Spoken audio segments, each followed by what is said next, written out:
নমস্কার বন্ধুরা, আচার্য ফ্যামিলি কিচেনে আপনাদের সকলকে স্বাগত জানাই। আজকের দেখছেন নতুন একটা রেসিপি, সুজি আর টক দইয়ের। খুবই টেস্টি।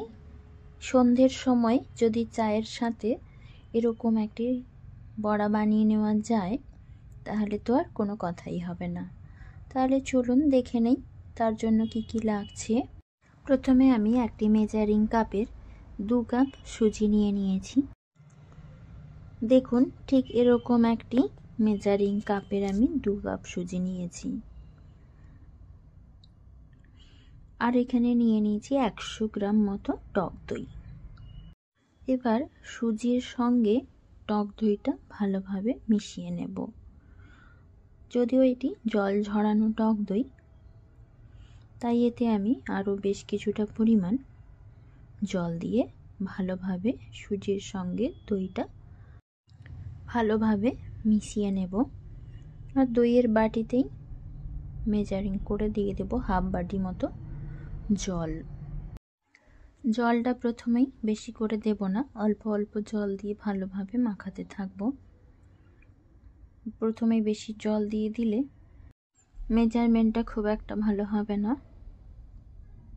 এইভাবে অল্প অল্প জল দিয়ে বেশ ভালোভাবে ফেটাতে থাকবো। এইভাবে অল্প অল্প জল দিয়ে ভালোভাবে ফেটিয়ে নিচ্ছি। ব্যাটারটা কিন্তু একেবারে পাতলাও হবে না আর একেবারে শক্তও হবে না।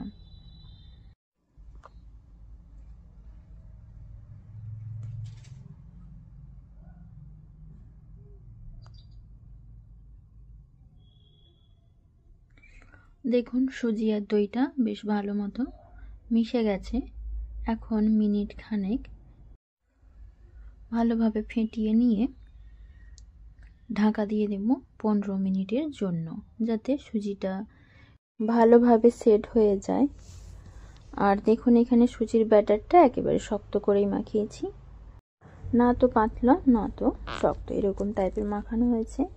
দিয়ে রেখে দিয়েছিলাম 15 মিনিটের জন্য রেস্টে। দেখুন 15 মিনিট পরে ফিরে সুজিগুলো কতটা সুন্দর ফুলে গেছে। এবার এখানে কিছু ইনগ্রেডিয়েন্টস অ্যাড করে দেব, যার মধ্যে রয়েছে 2 চামচ মতো লবণ। এরকম একটি মেজারিং স্পুনের 2 চামচ লবণ দিচ্ছি, কারণ সুজির এই পকোড়া কিন্তু একটু সল্টি হয়। আর এখানে অ্যাড করে দেব গোলমরিচের গুঁড়ো, বেশ অল্প পরিমাণ। যদিও আমি এখানে কাঁচা লঙ্কা বা চিলি ফ্লেক্স ইউজ করছি, তাই বেশ অল্প পরিমাণে দিলাম। আর সেই সঙ্গে এখানে দিয়ে দেব 1 চামচ চাট মশলার গুঁড়ো, বেশ কিছুটা পরিমাণ চিলি ফ্লেক্স দেব। আমি এখানে রেড চিলি ফ্লেক্স নিয়েছি। আর এখানে দিয়ে দেব হাফ চামচের মতো সানরাইজের শাহি গরম মশলার গুঁড়ো। আর এখানে 2টো মিডিয়াম সাইজের পেঁয়াজ কুচিয়ে নিয়েছি, 4 থেকে 5টি কাঁচা লঙ্কা কুচি, আদা কুচি আর রসুন কুচি, আর বেশ কিছুটা পরিমাণ ধনেপাতা কুচি। এই সমস্ত কিছু এখন সুজির ব্যাটারের সঙ্গে ভালোভাবে মিশিয়ে দেব।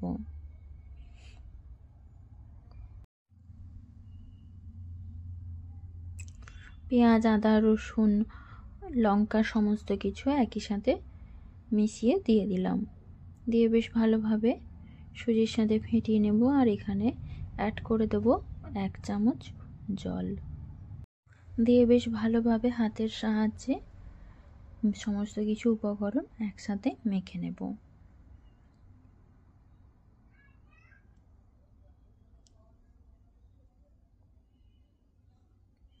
দেখুন এই পর্যায়ে কিন্তু আমার মাখানো একেবারেই রেডি। খুব সুন্দরভাবে মাখানো হয়ে গেছে। এখন দিয়ে দেব বেশ অল্প পরিমাণে খাবার সোডা। খাবার সোডাটা দিলে বেশ ক্রাঞ্চি হবে।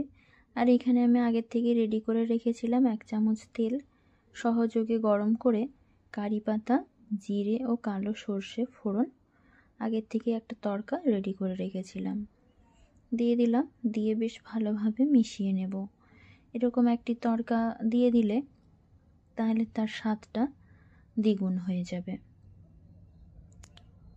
বেসিক্যালি এটা একটি হচ্ছে সাউথ ইন্ডিয়ান খাবার, খুবই টেস্টি একটি রেসিপি। তাহলে চলুন এই সমস্ত পকোড়াগুলো ভাজার জন্য গ্যাসটা জ্বালিয়ে কড়া আগে থেকেই গরম করে নিয়ে দিয়ে দিচ্ছি বেশ কিছুটা পরিমাণ রিফাইন তেল। রিফাইন তেলটা আমি এখানে একটু বেশি দিচ্ছি, কারণ যেহেতু আমি ডিপ ফ্রাই করব তাই। আর দেখুন কথা বলতে বলতে এদিকে তেল কিন্তু গরম হয়ে গেছে, তাই সমস্ত সুজিরগুলো বড়ার আকারে তেলের মধ্যে ছেড়ে দিচ্ছি। এটিকে আপনারা সুজির পকোড়া, বড়া যে যেমনভাবে বলতে পারেন। আর এই সুজির পকোড়া করার জন্য কিন্তু যে কোনো যে একটা রাউন্ড শেপ হতেই হবে তার কোনো মানে নেই, যেমন খুশি একটু শেপ হলেই বেশি টেস্টটা ভালো লাগে। তেলের মেজারমেন্ট অনুযায়ী ঠিক যতগুলো পকোড়া ধরেছিল আমি ঠিক ততগুলোই দিয়ে দিয়েছি। এবার সমস্ত কিছু উল্টে পাল্টে ভালোভাবে বোথ সাইড লাল লাল করে ভেজে নেব। দেখুন লাইট ব্রাউন কালার সবে মাত্র হতে শুরু করেছে। এভাবে উল্টে নিয়ে বেশ ভালোভাবে লাল লাল করে ভেজে নেব। আর এই রেসিপি যদি আপনাদের ভালো লাগে অবশ্যই লাইক, কমেন্ট, শেয়ার করবেন। সেই সঙ্গে আমার চ্যানেলটা সাবস্ক্রাইব করতে ভুলবেন না এবং বেল আইকনে প্রেস করে দেবেন, যাতে করে সমস্ত নোটিফিকেশনগুলো সবার আগে আপনারা পেয়ে যান। দেখুন পকোড়াগুলো কিন্তু একদম লাল লাল কালার হয়ে গেছে। এখন আমি একটি ছান্তার সাহায্যে সমস্ত পকোড়াগুলো তেল থেকে তুলে নেব, দিয়ে একটি প্লেটে রেখে দেব।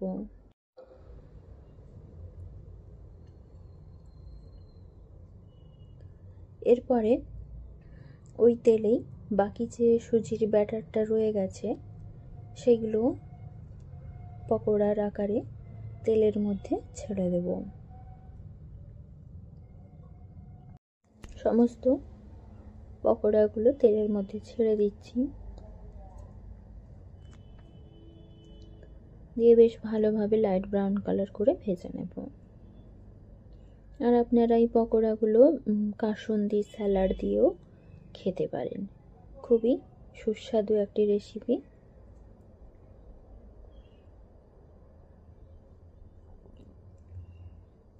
দেখুন সমস্ত ব্যাটারটা পুরো তেলের মধ্যে ছেড়ে দিয়েছি। এবার উল্টে পাল্টে বেশ ভালোভাবে লাল লাল করে ভেজে নেব।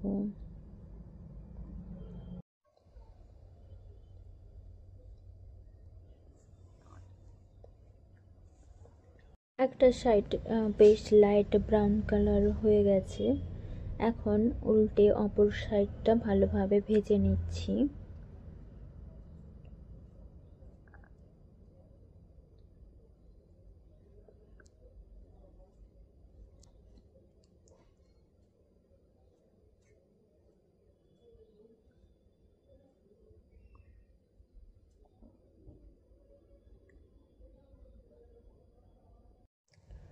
ধীরে ধীরে লালচে কালার হতে শুরু করেছে,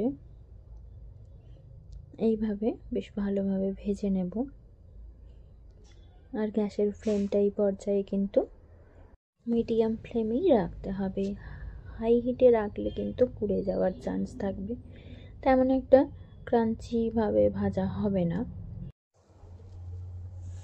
দেখুন এখন কিন্তু পুরোপুরিভাবে লাইট ব্রাউন কালার করে ভাজা হয়ে গেছে। আর বেশ মিনিট খানেক এইভাবে নাড়াচাড়া করে ভেজে নিয়ে তুলে একটি প্লেটে রেখে দেব। এখন আমি তেলটা ঝরিয়ে নিচ্ছি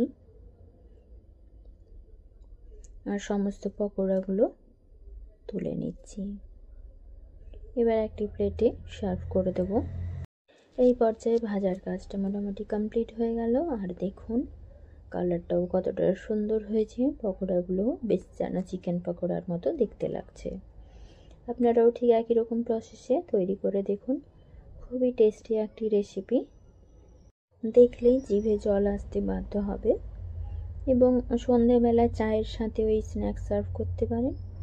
নমস্কার বন্ধুরা, ফিরছি কোনো রেসিপি নিয়ে। ততক্ষণ পর্যন্ত বন্ধুরা আপনারা সকলে ভালো থাকবেন, সুস্থ থাকবেন এই কামনা করি। নমস্কার সকল দর্শক বন্ধুদের।